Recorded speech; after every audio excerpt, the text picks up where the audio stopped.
What's up with it, y'all? It's your boy OT. And Miss Dorothy. And you are now tuned into Ain't nobody coming to see you, Otis. Like, subscribe, and follow wherever you get your podcast from. That's right, Otis. Whatever you say, Otis, y'all ain't stupid.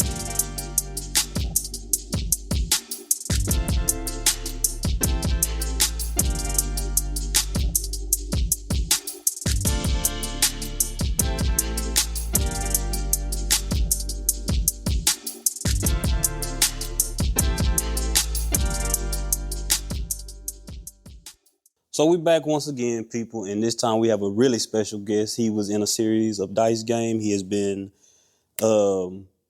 nominated for Comedian of the Year, Content Creator of the Year. He's also been in an episode of one of your favorite childhood shows, but we're going to get to that. But without further ado, we'd like to introduce to y'all Marcus Barvey. Barvey. Marcus. Fuck that up, but Barvey. Yeah, baby. You know what I'm saying? Say what's up to the people, man. What's going on, world? Hey, I appreciate y'all having me finally. Somebody did come to see Otis, man. Man, I appreciate that. And we came to see Miss Dorothy, too. we came to see Miss Dorothy, but, you know, we in here. It's been I've been trying to get here for a minute, so. Yeah. I know, life situations happen, so we just happy to have you here. We happy that you finally had time to come see us. So, Already. You know what I'm saying? I know you said through a text message that this is your first podcast. It is. Like nobody's ever tried to get you on, because I know I'm not the only podcast in the city. You know, the thing about it, people have told me that I should go on certain people, but I've never been, extended the offer to come on nobody's. But okay. Mainly, I get people telling me that I should do a podcast. Like I can see that. Or it's either you should do a podcast or you should do stand-up comedy. It's one of the two. I'm like, man, I don't know if I'm ready for either one of those. Nah, I mean, but it seemed like you got the personality for it. Like to me, from the outside looking in, you're a very outgoing person. Like, especially through your content. Like, I know you went viral a couple of times. Yeah. So it's just like, you say you're not ready to step into it, but, why do you think that is? Because I want to be interesting. I feel like y'all have y'all's topics together, the podcasts that I do watch. Okay. I feel like I wouldn't have like a premise. I would want a premise. I know, you're going to veer off into different topics and stuff like that, but like I would want some type of premise, like this is sports, but we can get into this too, but or this is a relationship podcast, or I don't know what I would want to make my main focus be. Okay. And that's how we were when we very first started, because I'm like, our very first season, I was by myself, and then we collabed together, and now here we are. But that first season by myself, talking to myself, that shit was hard. So I understand that. But once we hooked up, it was kind of hard because I knew her, but we didn't really know each other. We kind of knew each other through going out and stuff like that. Yeah. And now it's like she's like my sister. Like, me and my girlfriend are cool with her, and so it's just like it become like a family. But that's starting out by yourself, it is hard. But I think you could be able to do it. It's cool though, being able to bounce ideas, like-minded people. So I can I can see what you mean. The difference between doing it by yourself and having a partner. I was sitting here watching y'all go over questions. I was like, damn, they about to. No, see now, like the more we've done it, we just try to be politically correct with people. We don't want to basically waste your time.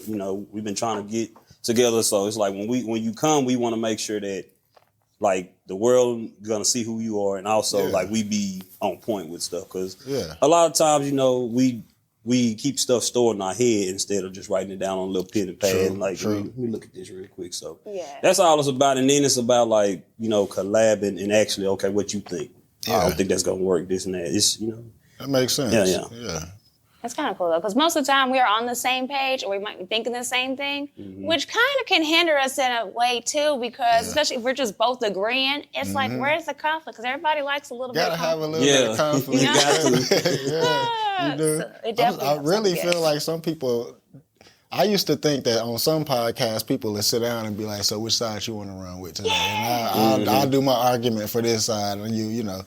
I have talked to her about that. I'm like, shit, we just need to find something that we disagree on and debate about it. Yeah. People like that. People like debates, because I ain't gonna do nothing but make them get in the comments and start putting their 2 cents in. Yeah. Absolutely, absolutely. Cool. Oh yeah, and if you like debates, there is an episode from one of our past seasons with one one of our friends. To my homeboy. Yeah, To my Trey. that you love, just out here and there.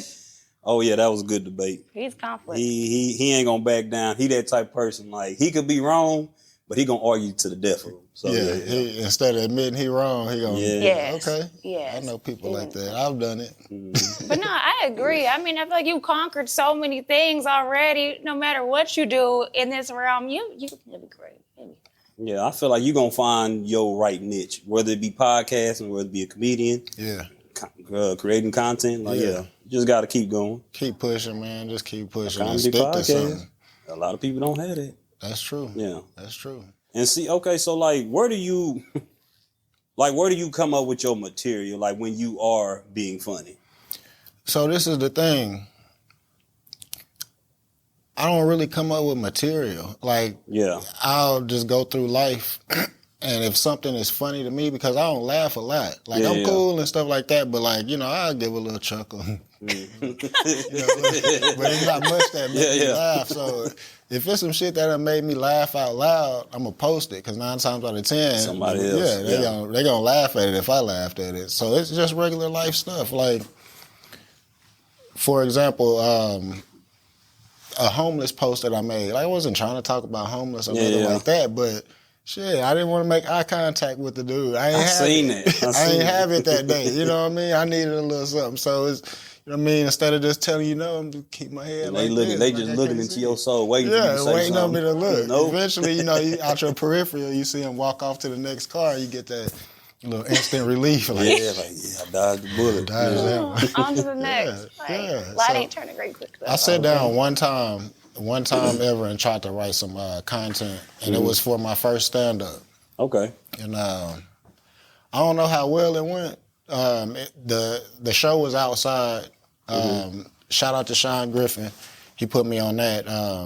It was outside at, I think it was called Rocky's Roadhouse out in Lacey Lakeview. Yeah. So it was a nice venue and stuff like that. But for comedy, I feel like, especially for me and my confidence, I would have preferred it being inside, so I can hear some echoes, or if it's echo, or if it's dead, or are they laughing. Yeah. But because it was in an actual backyard setting with a stage, everybody was spaced out in their own area. So I couldn't tell if I was like, damn, I'm up here bombing. Are they laughing? And it wasn't until I got off stage where people were like, yeah, bro, that was pretty good. Yeah, they was laughing. I couldn't tell, but that was the first time I ever sat down to write content, because I didn't want to get up there freestyling. And I think it was like a 10, 12-minute set. Yeah. But I didn't want to, that's a long time. That is a long time. I had nothing to talk about. And for your first time, so I was like, man, I don't know what kind of topics I want to touch. Like, if I'm gonna do this, like, what lane do I want to be in? Like, I don't want to talk about politics and religion and all that. I know it's kind of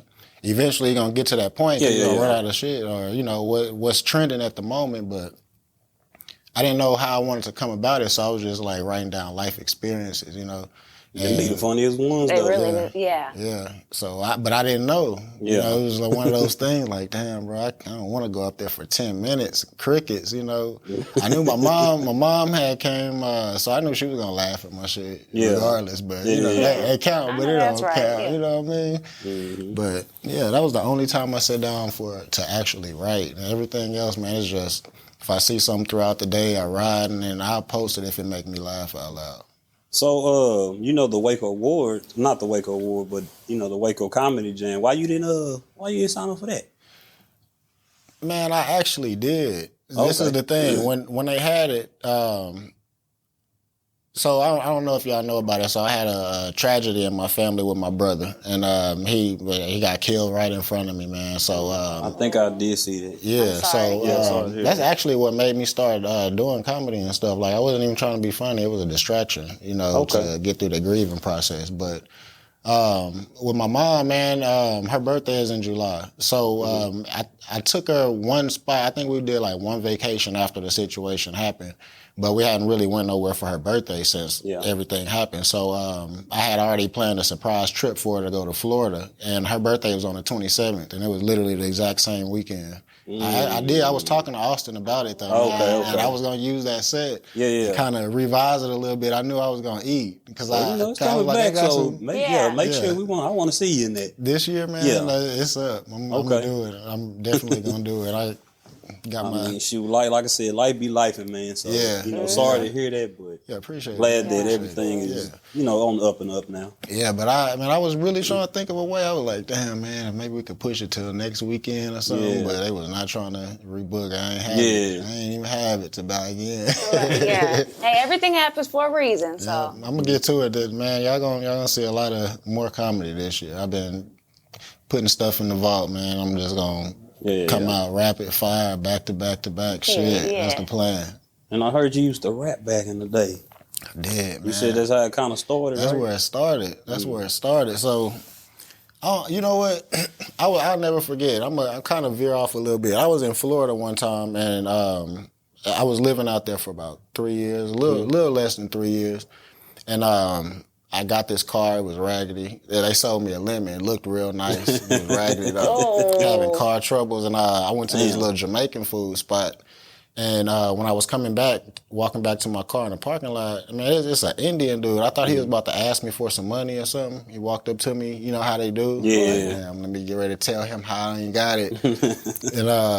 And he told me a story, like he basically like just told me a shit that no stranger should know. Like he was telling me like, damn, you got 2 brothers, you got 2 sisters, like one of them type things. He asked me my favorite color. It's crazy. He had to pick like you remember in school we used to make those things that fold and you could do that? It was like one of those. And he asked me what my favorite color was. I tried to throw the dude off, and he was like, what's your favorite color? And I said, pink, just to throw him off, pink. And he was like, your favorite color is black. And he was like, no matter what, your destiny will never change. Because basically this conversation was telling me that this is not where you're going to end up. He was like, you're not going to be here. He told me that I was having car trouble, bro. Like, ain't no way he knew this. Yeah, because I hadn't cranked the car. I was walking back to my car. So I could see if I tried to crank it and it wasn't working. Like, you're having car trouble. You're going to be doing this. You're doing all of this and all that, and nothing is going to work. You're not where you're supposed to be. So I'm like, damn. And he told me about the whole black, my favorite color and stuff. And he said, I just want to tell you that no matter how much you change, no matter where you go, your destiny don't change. And that kind of stuck with me.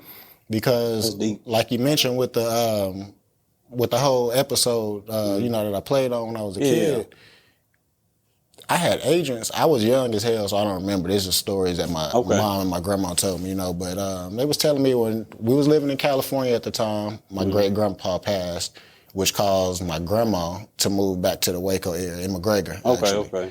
So how they was raised, my mom and her siblings, they some mama's babies. So they eventually one by one followed. So that's how I ended up growing up in the country in McGregor.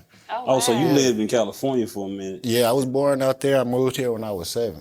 Okay. From L.A. to McGregor, bro. That's a switch up. That's a big switch. Oh, wow. It's a switch, yeah. But, the craziest part about it, man, that was like probably one of the best things that happened to me because during that time, like the whole Bloods and Crips, that shit was real bad in LA. So I don't remember I ain't had no friends out there like that. I went to elementary school and senior at school, but like I don't remember playing outside like that and riding bikes and shit. It was too dangerous, you know what I mean? Yeah. So when I came to Texas and we was in McGregor, man, like I was outside from morning until night. Yeah. Friends and shit, knocking on the door, you know what I mean? That was the best thing. Like growing up there, like I wouldn't ever trade that, go back out there for nothing, bro. That was the best experience as a kid can have.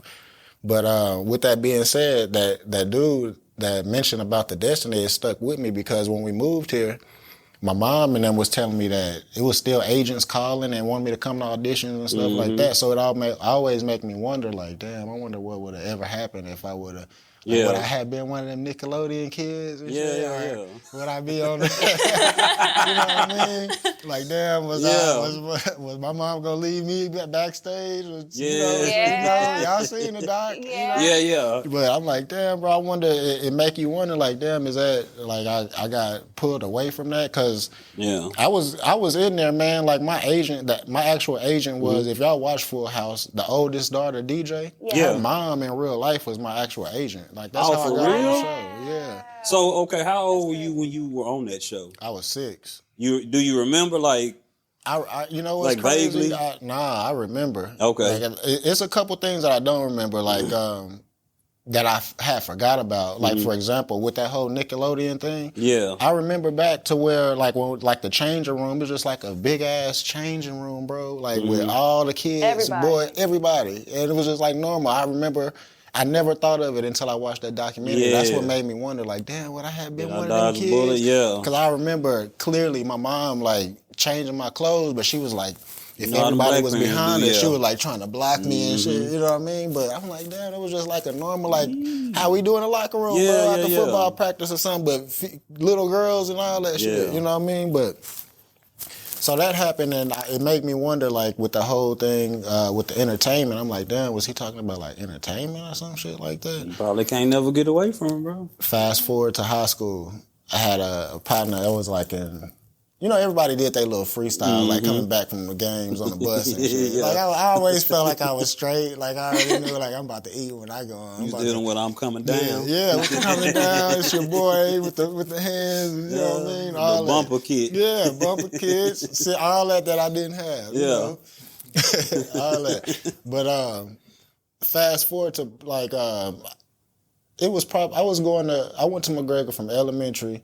It was a couple years we moved to the Round Rock, Austin area. Okay. But for the most part, and I came back to McGregor before middle school was over. So I always say McGregor, man. And we ended up moving to Waco.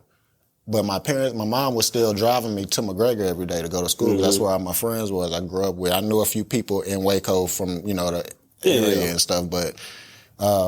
it was my junior year when I found out, like, Midway and Waco High had actual basketball athletics. Oh, yeah, you did. In McGregor, it was nothing but football, bro. Then we could have a game that day, and if we got athletics today, we working on football still. We ain't worried about that game. I'm like, damn. And I found out Midway had basketball, so I was like, damn, man, how can I do that? Mm-hmm. This was the days when you actually had to live in the area to, so I used my homeboy Brandon's address.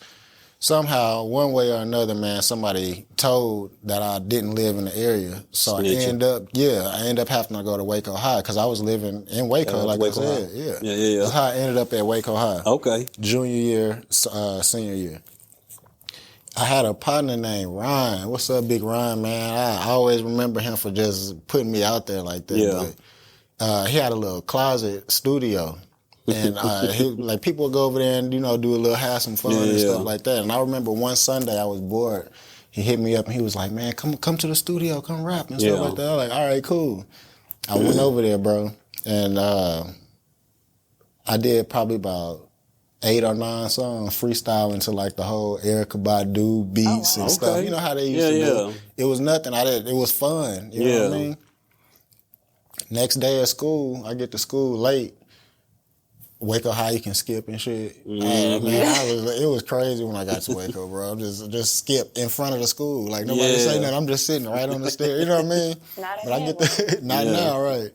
I get to school probably like around lunchtime this day. I don't even know why I was that late, but I got to school around lunchtime. And when I pulled up, it was like somebody that I forgot who it was. It might have been Big A or something. I forgot who it was, but he was one of the few people that actually had a car and had some bang in it. And I pulled up and it was like, damn, that sounds like my shit. So it turns out that boy Ryan had printed out like 5 or 6 of them or whatever copies, and he gave them to people. And people started asking me, like, bro, let me get one. Mm-hmm. So I'm like, oh, shit. And I mean, like I said, I'm a junior. I ain't working or none of that. So I'm like, damn, bro, they're talking about $5 a piece. Slang these CDs, bro, man, I went and bought a 25 pack of the little colorful CDs. Colorful CDs with the colorful packs. Yeah. Printed out some, wrote my name in marker.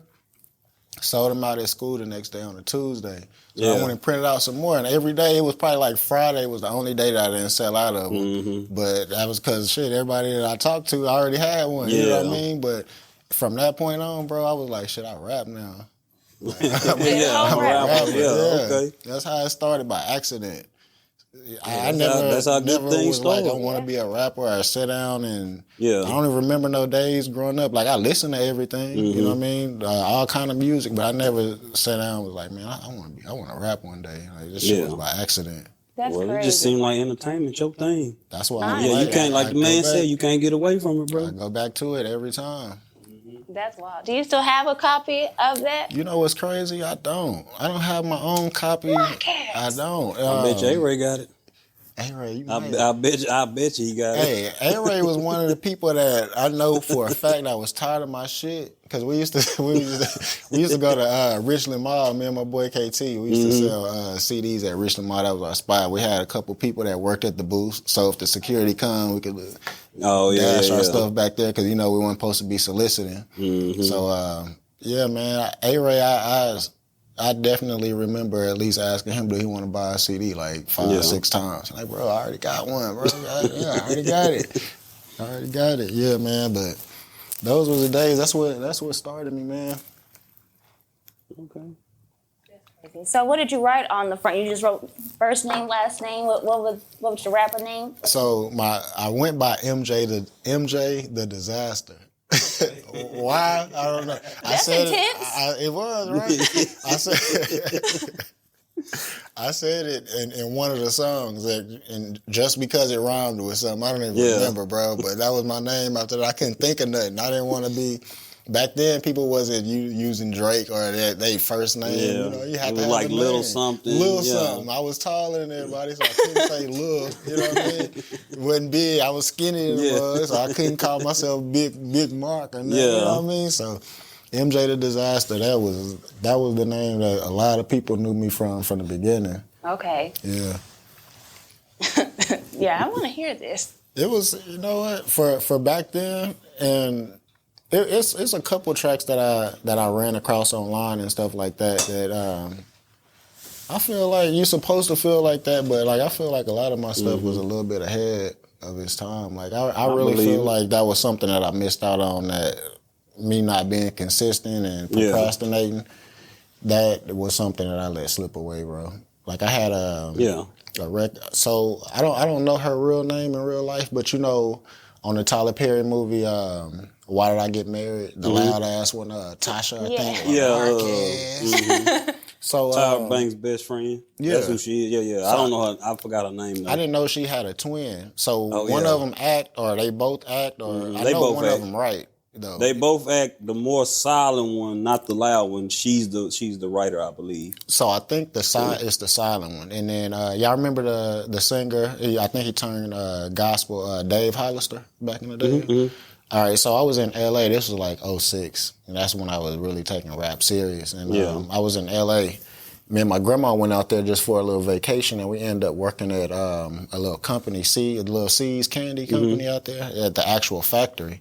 And I was like, man, I don't know, LA not that bad. I was grown in and stuff like that. So we ended up staying out there for probably about 7 months in 2006 working factory jobs. But I still was trying to move my music. Like I was still passionate about that. So that was my point in going. So I was out there selling CDs at Fox Hills Mall one day. And I passed this black dude. He had on a suit. They was 2 older gentlemen. One was a little bit older. He wasn't dressed in a suit. One had on a suit. And I'm selling my CDs like I do, just like the Richland Mall. And he walked up to me and he was like, hey, man, I see you've been selling your CDs and stuff like that. You haven't approached me one time. And I was like, I mean, I'm gonna be honest with you. You don't look like the type. Yeah. It probably was a Sunday too. Like, bro, you just came from church or some shit, But I was told him straight up, you just don't look like you listen to rap, I'm from Texas and stuff like that. We talk about different shit, And he was like, man, the dude that was with him, actually, he was like, man, this is the dude that you need to be talking to. You need to be giving him the CD, like, what's your name? He told me his name was Keith Douglas. And he was like, I'm Dave Hollister's manager. I'm like, oh shit, this is the dude I need to.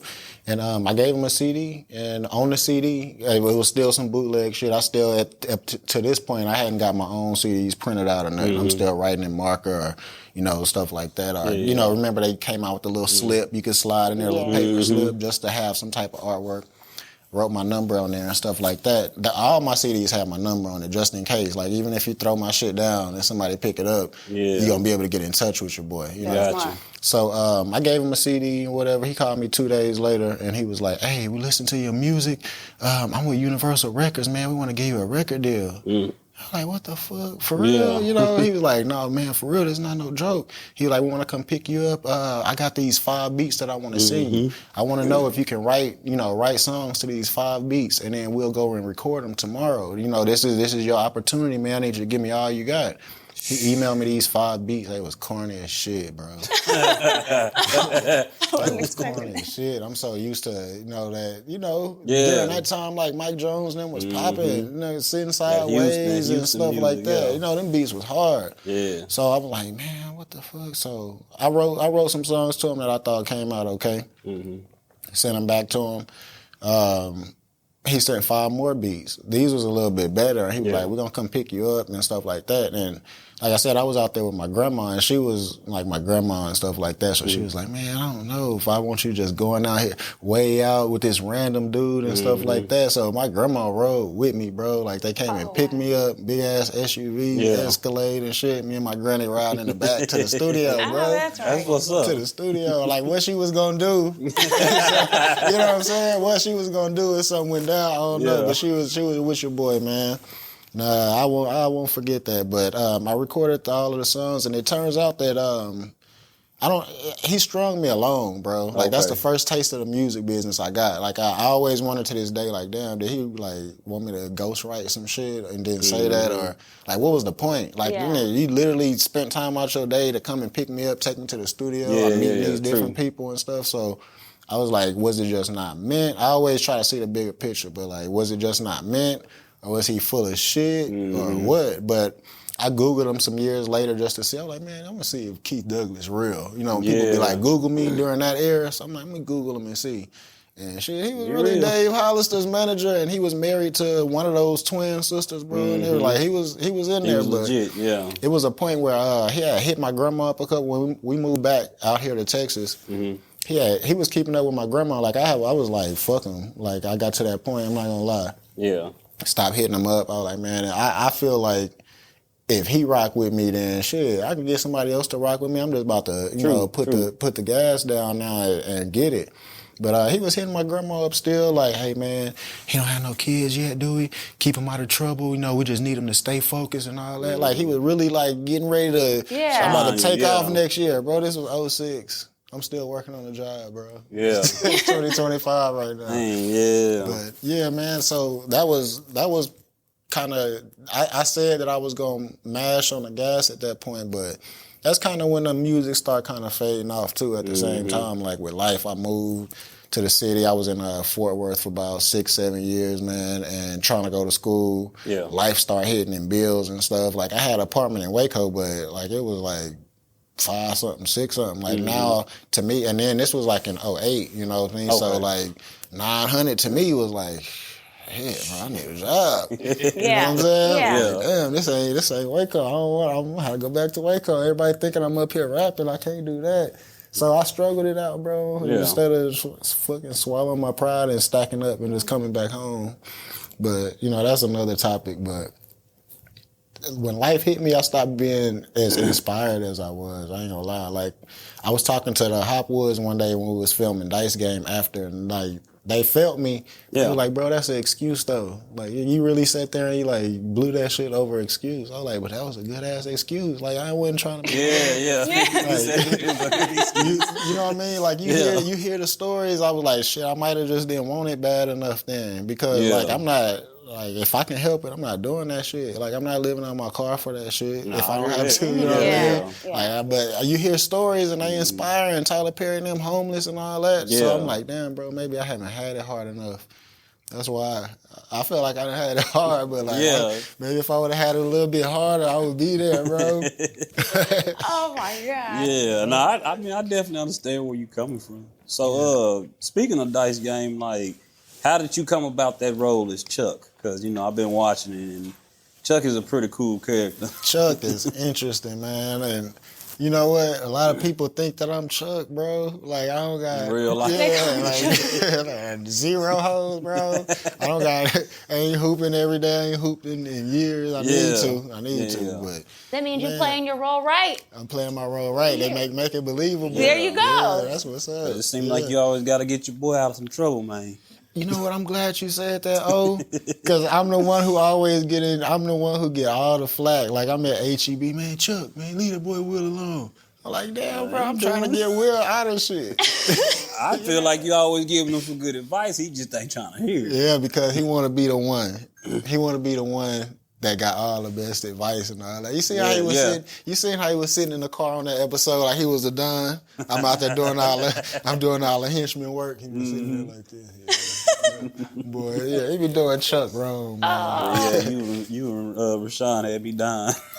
Man, Rashawn, man, when Ryan added Rashawn, bro, that was I like the dynamic that we got between them, and it was a lot of stuff is accidental, like with the phone shit. I don't even think that's written in the script that he on the phone every single scene. You know I think that's something that he just added. He was like, bro, I was on my phone the whole last time, because if you look when we was getting robbed, he kind of was on his phone a little bit, like he, kind of ducked off, like, hey, I ain't got nothing on me. He tucked his chain in, and he was back on his phone. Yeah. I'm like, man, right, do not get off his phone. Okay, somebody gonna have to jack the phone from him. Yeah. So I like that dynamic, man. But how I came about it, so I actually did the short film with Amber. And it was called Shoot Your Shot with Amber, K. Nicole. She was in it with him. It was a real short film, just a little something. I think she wanted to practice on. I wish she would have made it longer, because I know she had some dope ideas for it. I want to say she might have a spinoff that she's working on for the K. Nicole character. Okay. I'm not sure. I'm not quite sure. I know she mentioned it, but I don't know if that's going to be in the works or not. But when I played in that, they just basically told me, like, hey man, I got this script that I already got done, like season 1 and 2. You know, I want you to be in it. I don't know if it was the Chuck character or not, but I just know he wanted me to be down. I was like, man, hell yeah, we doing something for the city, man, my movie. Hell yeah, you didn't gotta ask. And shit, it turned out to be Chuck, man, and it was a pretty good role. It was, a lot of people thought that it was Chuck's show. I'm like, bro, you clearly centered around Will and his It is, girl. but it's like when you come into the camera frame, it's like you kind of captivate the whole scene, no matter like who's in the scene. It's your moment. Like you make. I got you. Not saying like without you, Dice Game would roll, but you definitely bring that to it. Like your character, I don't know, bro. It's just something about your character. Man, I'm glad that they got me on there, because with me working on future projects like short films and stuff like that, like, man, I get so many pointers from them. Yeah. Even A-Ray, man, when he come on set, like it's stuff that he know or that he'll do that Amber not doing. You know what I mean? So it's like I'm getting a on hands learning right there. You know what I mean? Real so talk. I know got some people right there. I know I can hit up like, hey, bro, this, I did this, editing this and stuff like that. What you use, like, it's a real good experience, man. Like as far as on the back side of it, with the acting, man, it's fun. Come natural. It's fun. Yeah, it's fun. I love acting, man. You get to shit, man. Bring those words to life. You know what I mean? You get to bring that character to life too. Yeah. Okay. No, that's what's up though. So speaking of that, with your acting role in Dice Game. So I rewinded that scene. I don't even know how many times when you went to go get the money back and everything. Did it take a lot of takes for you to beat that man up, quote unquote? I would have been cracking up. That was one of my favorite episodes, right? Yeah. But Is it because of that? I'm so critical of my own acting and stuff like that. Like, I was looking at it and I was like, damn, bro, I wish I would have been in the editing room with that. Because I wanted it to look a little more realistic. Mm-hmm. You know, I definitely wanted to look more realistic. But I also know the comedic undertones that Ryan tried to have with it and stuff like that. So I get that too. But I feel like that moment, I wanted it to be more intense. So we did probably about 4 or 5 takes without having to, have Hookie on the ground, so much because he came out there fresh that day. And so like, bro, man, we ain't got to get all on the ground, man. We could figure out something, but he was into it, Hey, but he was into it, man. Like I gotta give that to him. A lot of people, it's a lot of people could be prideful for that type of role, and you know what I mean? And he realized, bro, we acting, we out here having fun, we laughing in between takes and shit like that. But, some people wouldn't have wanted to, play that role. You know what I mean? Or look like they getting took and stuff like that. So, man, shout out to Hookie, man. He definitely brought a different dynamic to the show. I'm glad he came on there, man. We had some intense scenes. And in between bouncing ideas off each other and stuff like that. Because like I said, Ryan, man, he be having some dope scripts. Yeah. But what I love about working with him is, man, he don't, you add something or take something out, he ain't never doing no tripping, man. We're just going to make it work, you know what I mean? Some people man, they just say it like this or say it like that. Like, he wants you to be as natural as it make you feel, you know what I mean? So that's what I like about it. That's the same thing he did with us when he's like, these are your lines, but you don't have to say it word for word. And so we had to get to a point, we read it, and then every time we shot it, we never said it the same. Yeah. And he like, I'm cool with that. Yeah. He real laid back when it comes to that, man. He be like, you want to run it again or what? What you think? How you feel about it? You're like, shit, now that you say it, let me get another take. It won't hurt. One more won't hurt. Because we're our biggest critics. It is. So we're always so hard on ourselves. So, even with stuff with A-rated, I don't want to see it. I don't want to hear it. I don't want to just do it because I trust him. I know he got it. That's how I am with this, though. Like, we 2 seasons in now, and I have never read nobody else's line. Like, I didn't even know y'all was in it until I seen it. I'm like, oh, shit. I think we going to be in it again. Spoiler alert a little bit, but towards the end of it. But yeah, I enjoy acting. Like, anytime, like you said, somebody from the city want to put something on and they actually doing something positive, I'm all for it, for sure. Especially if it's just like I look at it like Friday. It was low budget, but then look at Friday. Like, I feel like Dice Game can be one of those series. Yeah, people was mad at that about the money, man. You think Ice Cube would have paid y'all crumbs if he knew if that was gonna take off? What? You know what I mean? Yeah. He had no idea about Friday. Exactly. Yeah, man. I was surprised to see y'all on there, and because I want to watch it and be surprised. Is like I want to watch it from a spectator. Point of view, you know what I mean? So I know what I'm gonna say, but like even when I record, like I don't know what the hell episode it is, bro. Yeah, I'm just know I'm recording. I'm like, oh, this was this episode. Yeah. Okay, that's what's up. That's surprise. I'm getting mad when they go off.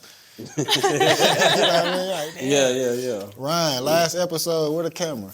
Bro, these 13 minutes, bro, we need some more. I need more as an actor, bro. Okay. I'm like, damn, I gotta watch it again. I know, man. I ain't gonna lie to you. That'd be my only critique. Is like too short, but it make you want to watch that next episode. Definitely. It make you want like, okay, let's see what happens next. Yeah, he know what he doing. Because he could have, I feel like he could have added the episode before last a little bit to that, but I think he purposely made this one 13 minutes because the one that's gonna air tonight.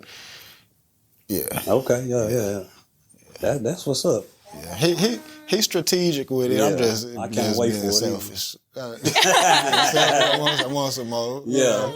Ain't nothing wrong with that. I mean, hey, y'all chemistry. Everybody who you in a scene with, it's just like it's perfect. Yeah. It's almost like perfect. Like y'all been acting together for so long, and some of these people you probably never acted with a day in your life. But I did a couple TikToks with Tavisha.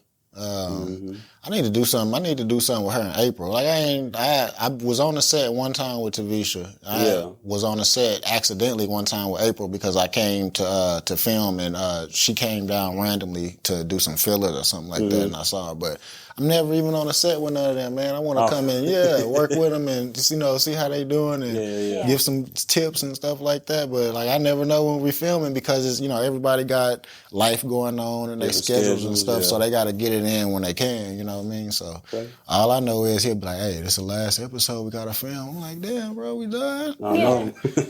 So you said you're about to start writing like short films and stuff like that? Yeah, I got.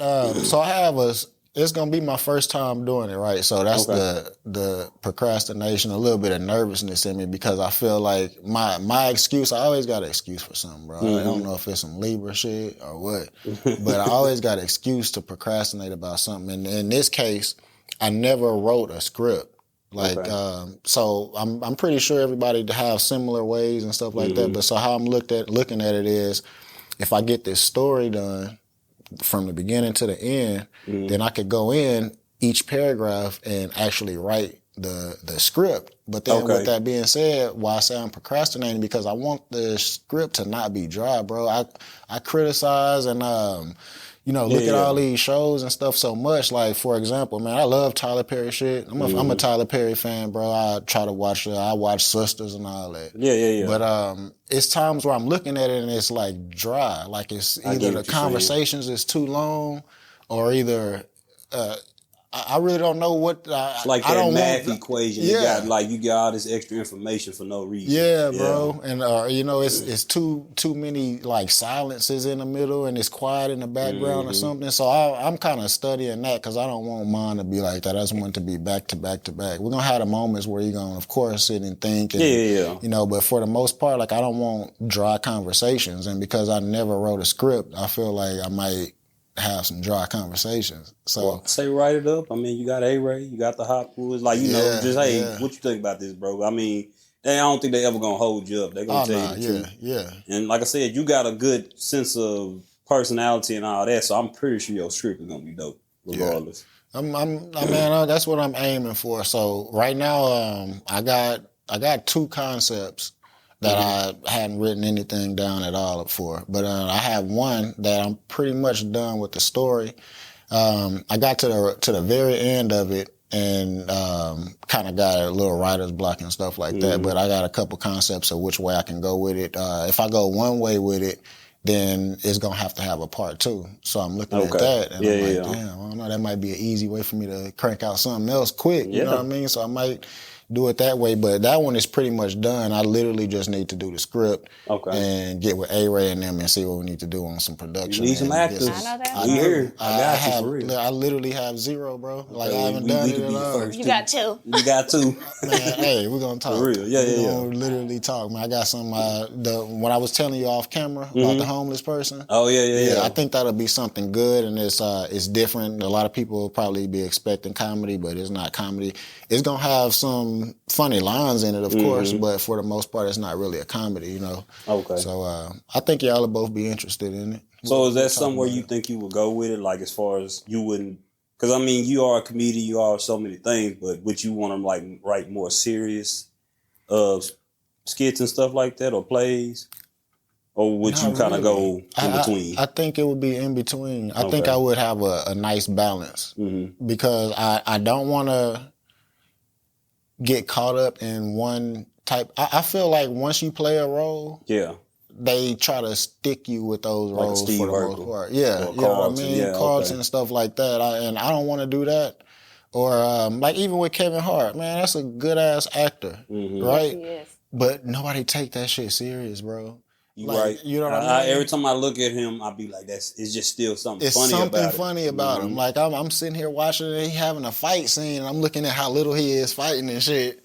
And it's funny as fuck. But he's serious. Like, he choked up, I forgot which one it was. He ended up strangling the dude, and I was laughing at how his leg was shaking. I was like, bro, why do you gotta be funny? Is it Ride Along? Not Ride Along. It was the movie, it was a series with Wesley Snipes. Oh, I know you're You talking remember about that? And it was his brother or something. He ended up strangling somebody in a hotel, but it was just like how he was kicking his legs and shit. I'm like, bro, is this supposed to be funny? Like, you can't. Or Robert Downey Jr., for example. Like, man, so many people think he just a serious, but like, the dude funny as shit. Yeah. I'm watching Due Date the other day, and I'm like, he so nonchalant with it and stuff like that. So a lot of people not gonna take that this is an actually comedy movie. Yeah. You know what I mean? Okay. So I don't.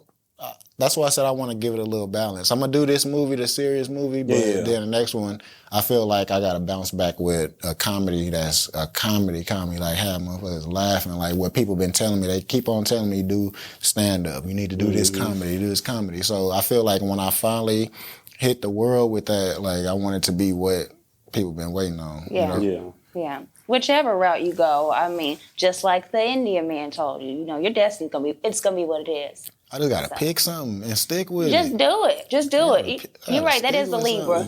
Yeah. Y'all indecisive. You know, just do pick it. something and stick with it. It only takes just one go. Like we were talking with EJ Williams earlier today. Yeah. And he was talking, man, he came through preaching. You should have been here. EJ, man, I rock with EJ, man. Yeah. He gave me a fade a couple times and got to preaching to me, man. Yeah. Hey, and that's kind of where he said he want to go with it too. Yeah. I said I can see that for you. Really? Yeah. He said it don't have to necessarily be a church, but hey, if he in that barber chair and you speaking some good word to you, never know if you need that or not. So and it's gonna be put on him if you know what I mean. Like we go through life and think we just saying stuff, or we meet people by accident and all that shit, but nothing is by accident. That's what he said too. You don't meet nothing happens by accident. Nothing. Yeah. Nothing. Yeah, man. I was at the gym, man. I tried to get back in the gym a few weeks ago, and I ran into an old classmate, and it was like, man, I was having a rough morning. I'm not gonna lie, that it was rough enough for me to get up and go to the gym at like 5 a.m. Oh, yeah. Type shit. So I'm like, you know what I mean? I don't do that. I don't do that often. And I ain't even end up working out. I end up standing in the middle of the gym talking to a classmate about life and God and spirituality and stuff. And the crazy part about it is, for it to be that early in the morning, the gym was packed. Yeah. Like nobody disturbed us. Like we was in front of some important machines and shit. Nobody was tripping. Oh, my bad, bro. Get by. And it's like, then that was it. We went in there and we talked, and I ended up leaving. Like, oh shit, bro, let me get to work. Shit, that was your went in there and got a word, bro. You know what I mean? Unexpected. So, man, I try to look at the signs, bro. Yeah. So, where would you like to be in 5 years? That's what you gonna ask me? Yeah, bro? I had to. I asked EJ the same thing. I'm just, Since I was a kid, I never knew. Like, I ain't never liked those questions. Okay. What you want to be when you grow up? I don't know, man. I don't know, man. 5 years. Yeah, it ain't gotta be 5 years. Let's just say, a couple of years. From now, yeah, man. Honestly, I'm 38, so to not have a plan, that's crazy. But I just know, life is not guaranteed. So I do, plan for the future and stuff like that. But like, man, I really don't know, bro. I'm one of those people that don't mind being where God lead me, because like last year, 2024 showed me that my plans ain't shit. Yeah. Like, it's so much shit that I planned last year and not one went through. And I was sat down last year, like the entire year, bro. Like you wouldn't even believe, the entire year. So I can sit here and tell y'all that I want to have some shit out. Like I could be selling myself short, but like I would be happy with having something on Netflix. You know what I mean? I'm not tripping off Tubi, but I want that right now. I feel like that's where I'm about to start. You know what I mean, with these 2 short films. But I feel like if I get in front of enough people's face, that you know what I mean, like. Sure, that's all I'm saying. That one push. That one push. 5 years from now, man, I wanna have a bunch of scripts out. I want to have a family good. Yeah.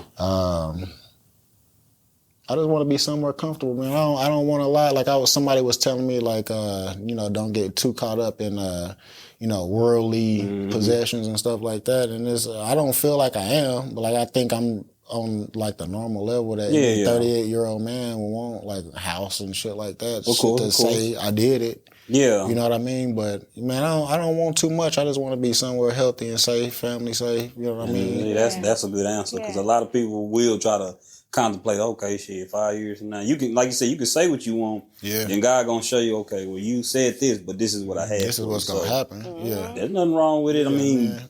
People think that you're supposed to have it all together. Like, I feel like even when you get it all, like you had a house, you had a car, you're not going to have it all together because nothing in life is perfect. It's gonna be something else after that. Mm-hmm. It's gonna be something else after that, man. I got told that all last year too. Like, man, you gonna have that, you gonna have this. You had all of that before, and then what? You were still working, going to work, working overtime, trying to do this. But career wise, man, I would like to. I'm not. It's not a riches or fame thing for me, but like I would like to have my talent showcased, bro. Like I know all of that, like fame and money and stuff that come with it organically. Yeah. So I'm not gonna sit there and be like, man, I want to be balling and stuff. But I would definitely like my talent to be showcased for the world to see. You know what I mean? Oh, it's coming. I would definitely like that. So in 5 years, bro, I'm 38 now. I'm gonna be like 43 and stuff like that. I don't want to still be trying. You know what I mean? Like still trying to do some shit. Like I want to know by then in 5 years, like, damn, is this it? Or I need to go on and add that 6% to that 401k. You know what I mean? Well, look at 2 Chainz. He was 42 when he made. He was Titty Boy, then he became 2 Chainz. So you're right about that. I done thought about that with the rap too, because it have been times where I did a little something just to see if I still got it. Yeah. Man, these youngsters, they rap about everything now. So I don't know if I'm keeping up with them because I feel like I had to dumb shit down to fit in. I don't want to fit in with them. Yeah, please don't do what they do. Yeah. Please don't. Yeah. It's different now. With because I was listening to, what's that one song I was listening to? Is it OMP? OMB? That Lay Down? Oh, That I got something to make you lay down. Murder. He said, I hope you have a dead baby. I was like, that's not funny. I had to listen like, damn, did that nigga? He said that shit to me. I hope you have a stillbirth. I said, oh, these niggas for real. Like, they don't give a fuck, bro. Man, like, it's a song of a dude that's that wild. I'm pretty sure, bro, that I'm pretty sure he's from Detroit or some shit like that. But it's a song where a dude say, my auntie want me squash it with my cousin. I'm going to kill him on sight or some shit. I'm going to kill him if I see him in public or something. My auntie want me squash it with my cousin. If I ever see him, I'll kill a nigga in public. I said, your cousin, man? Yeah. That's too much. Like they don't, boy, they ready to crash out. That's one thing. You got it. You got it. Yeah, I ain't trying to fight with you. Rap like that. Yeah. That's intense. Yeah, that's intense. Yeah, if I got to rap like that to sell that shit, I'll stick to some movies, man. Yeah. Right. Pretend at least pretend like I'm gonna kill my cousin in a movie. That's fake. But you actually rap say it. People gonna be hitting you up. What's wrong? What's the problem? The whole family can't even go to church on Sunday with the fam. Like shit, it's gonna be some beef in the church. Oh no! Oh yeah, no, we don't want that. We don't want that. And you told us earlier about how you have some Jamaican in you, and Jamaicans, y'all get crazy. Yeah. Everybody say that I'm chill. I'm so chill. You always seem chill to me. So I'm chill, man. Until you're not. Until you. You know what it is? I feel like because I'm so laid back and I'm so chill, I think it might go overboard because, like, damn, bro, like you literally had to go out your way to make me. Turn into this person, you know what I mean? To get me out of my character, like I'm too chill for that shit. Yeah. So now it's like, damn, like I really have to show you. Who I be hating, man. Yes. So you're an air sign like me. Yeah, I'm a Gemini, so. Oh yeah, I already know how it go then, bro. Like you gotta go out your way. Like why do that? I did not want to get mad, and then I be mad, and I'm just like, shouldn't push me. Bro, you ever get mad at somebody and do some shit and feel sorry for them? Yeah. Like I hate that. Like, why am I feeling sorry? You made me feel this way. Yeah. Right. You're the problem. I'm not the problem. And good heart at the same time. I don't like that, man. I got to help you up and dust you off. Yeah. I ain't gonna do that. Shit, you had it. You did. Yeah. You know it too. But that's how you got a good character. You got a good soul. You're gonna keep getting blessed because I hope so. I know so. I got faith. I know so. You have to keep it into existence. Yeah. You have to keep it. So I want to go back. Speaking of Full House, we talked about it earlier, because you can't just pass by that. That is significant. I don't know. Yeah. I don't know anybody. No. That's been on Full House or even a TV show like that was that huge. Well, now I do. But with that, one, I guess my biggest question here I want to know like what the differences are with being in that film industry out there versus like Waco, and are there any similarities? Other than like the public changing room, that's wild. Yeah, that was definitely wild. Like I said, it made me wonder would I have been one of those Nickelodeon kids and shit that they showed on that documentary. Cause it was just a big locker room. Like the parents was in there, you know, like I know on those docs they were saying like their parents wasn't around. My mom was right there like blocking me, you know. Shout out to mom. Yeah, you know, but I remember seeing other parents and stuff in there, but it just was wild to me when I think back on it. Like, damn, they just had it just in there, you know. But as far as it being different, cause I was young, I remember being on set as an extra. I was an extra. I didn't have no talking parts on there. And the difference is actually being part of it. Like I felt like I was there but not there, because like when they say extra, like you literally an extra, you know what I mean? I did get some pretty good close-up parts and stuff. I think it might have been because I was taller. Yeah. And my mom caught herself dressing me in like some bright colors so I could be seen better. Yeah. I remember her specifically, bro. I'll never forget specifically. She was like, no matter where Uncle Jesse go, you stay up under Uncle Jesse because he gonna be on camera. So that means he gonna be on camera. So if y'all watch that episode. Mom's smart. Shout out, I mean, But look, if y'all watch that episode, you gonna see like, damn, bro, like I'm on his ass. You know what I'm talking about? I was one of those kids. You didn't have to tell nothing twice. I was, you know, I listened pretty good. So I was like, okay, stay up under Uncle Jesse. So I think that's how I end up getting a lot of more face shots than the other kids. Okay. You know, so it did look like I was on there, but I was really just an extra, and they end up. You on something that nobody else can say that though, really. But man, I should have. It make me wonder though, man. I wish I would have, you know, got to do more with that and you know see how that turned out. But like I said, it must have just not been meant, you know, during that time. But now you control it. Something could have happened. I mean, I don't think so, because your mom, she sounds very witty. She had a plan. She would have had a plan, all that, but still. Between her and your grandma, there ain't nothing gonna happen to you. Right. I believe it, you know, but I mean, what if it would have been me? You know what I mean? Like you see a lot of people, like all of them, you know, Hollywood and, you know, kids and stuff like that, all of them didn't have bad parents, you know what I mean? Some of them got to that point where like, shit, bro, this is my money. I can see me doing that shit.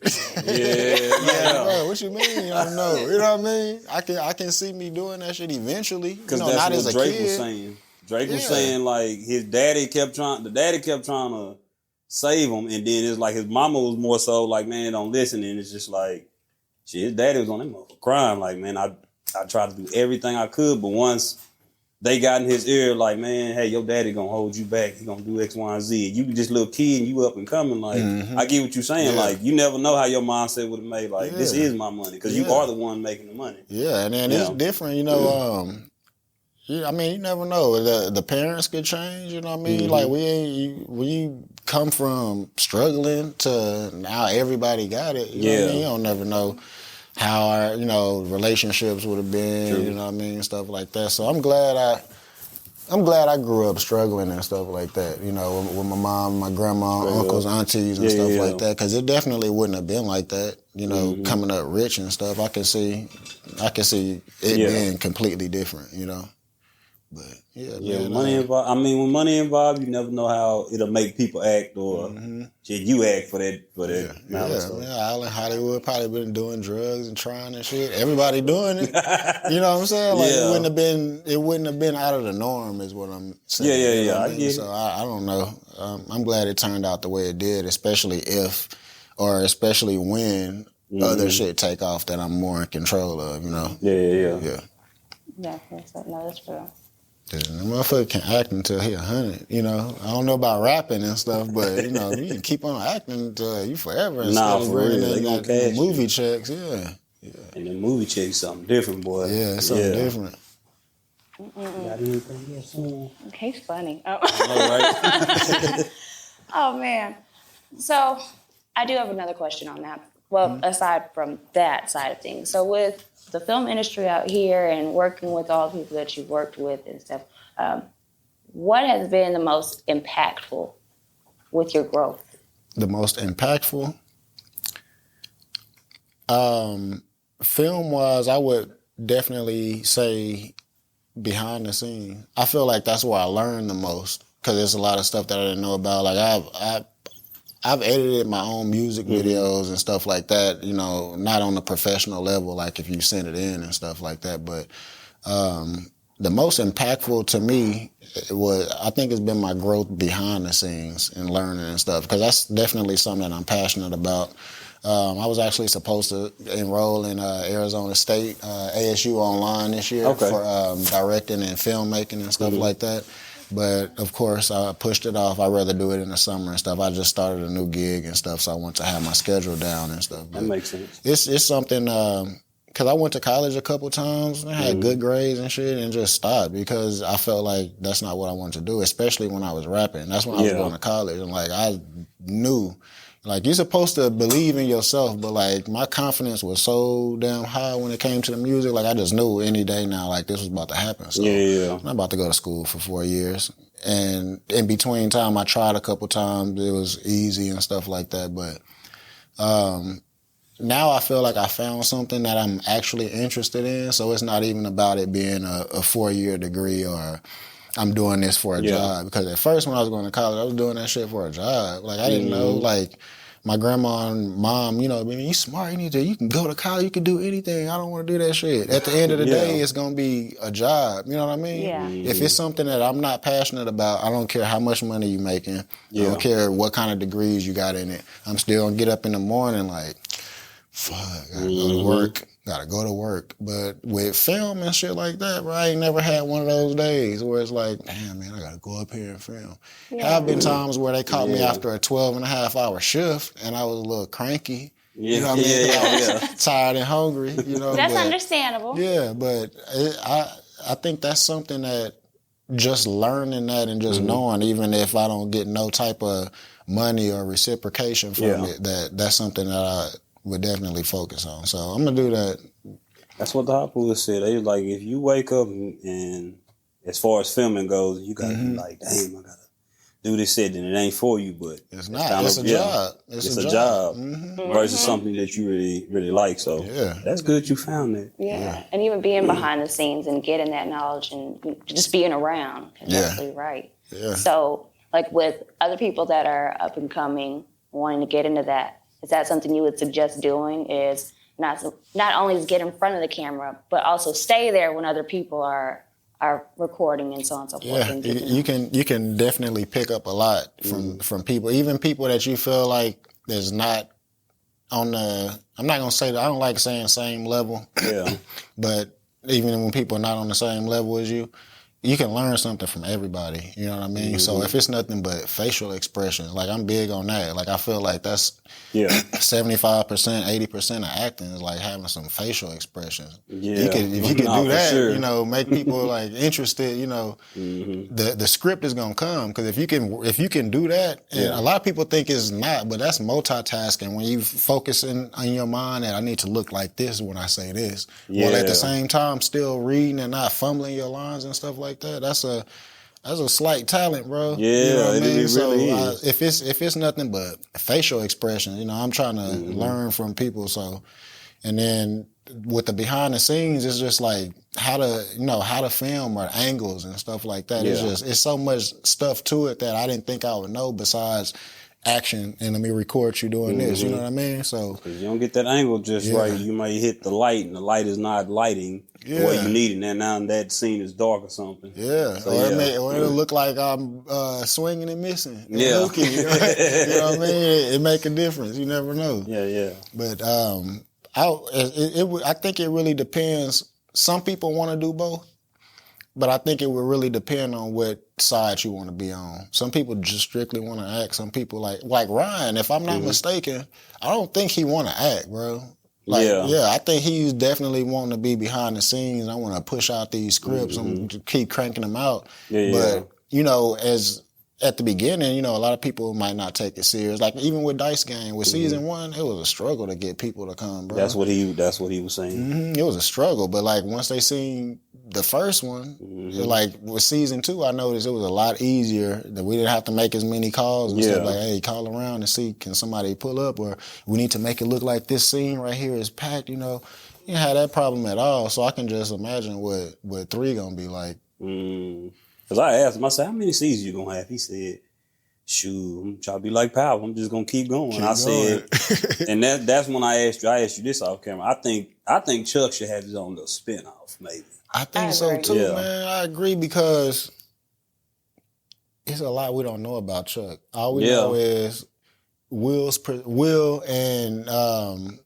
April's perception, you know, of him, which is he that friend that like, bro, you don't need to hang with him this weekend. He gonna get you into some shit. But bro, I be helping get out of shit too. You know what I mean? A lot of shit. Chuck helped get out a lot of shit too. So it make me interested in his backstory, because I want to know, like, damn, Will must have looked out like a motherfucker. You know what I mean? Yeah. He must have looked out back in the day, because there done been scenes where he like, man, fuck it, here, you just had this. You just had this $500. Yeah. Like, what do Chuck do? Yeah. Like, where do I work at, man? You just got 500 in your sock, hoping at the court. You know, I want to know what he do. He pretend like he got all these females and stuff like that. Ain't never with none. Like, what you got, bro? Like, what you got going, dog? Yeah, so I can definitely see a Chuck spinoff. That would be interesting. Something I'd be interested in. Yeah, I'd definitely be interested in that. Like you said, getting to know that person better, because all we do know is, you know, who they have given you to be. But I feel like you have brought them to life more so than probably they even thought. Yeah. So. Man, I would definitely be interested in that. I'm gonna have to sit down with Ryan and see what we got. So Ryan, if you're watching, go ahead and get my boy a spinoff. If it ain't nothing but a Chuck short film, let's get it going. We're gonna bring behind, life. you know, who is Chuck? And it only makes sense, especially if people already think you're Chuck. Man, I'm at HEB. I go to HEB, like, especially on a Sunday, it's gonna be somebody and they're like, is that Chuck? But they playing, they know my real name. Yeah. Is that Chuck? Is that Chuck? I'm like, damn, bro, I'm gonna have to start embracing Chuck a little bit more, man. Yeah. We're just not gonna let you get stuck in that road. Though. Yeah. You know what I mean? Everybody I always think I got some hot drinks going or something. Yeah. So I guess our last question would kind of be is, what advice would you give to an upcoming local filmmaker? Do it, man. Like, because I'm an aspiring filmmaker, and I'm sitting on shit. Do it. Like, man, just put it out. Like, they can either fuck with it or they're not gonna fuck with it. But you know which way to go next. You know what I mean? If that's something you're interested in, you're not gonna stop with that first one. So put it out. I'm gonna take my own advice. Let's put it out this year, y'all. That's right. Like, man, we're gonna put it out, see what the world think, go back to the drawing board. Like, that's all you can do, man. Shit. Denzel been in shitty shit, you know what I mean, before. So, yeah. It's only a failure if you don't try. Yeah. That's how I look at it. For sure. Did Kobe even say that? You miss 100% of the shots you don't take? Yeah. I don't know if somebody just Facebooked give it to Kobe. Yeah, but we're gonna give it to Kobe. I think Kobe might have said that. But yeah, you know what I mean? Miss 100% of the shots you don't take. You know, so that would be my main advice, is put it out, man. And if you put it out and you need somebody, holla at your boy. You know what I mean? I'm holla down. at Chuck. Yeah, holla at Chuck Dizzle.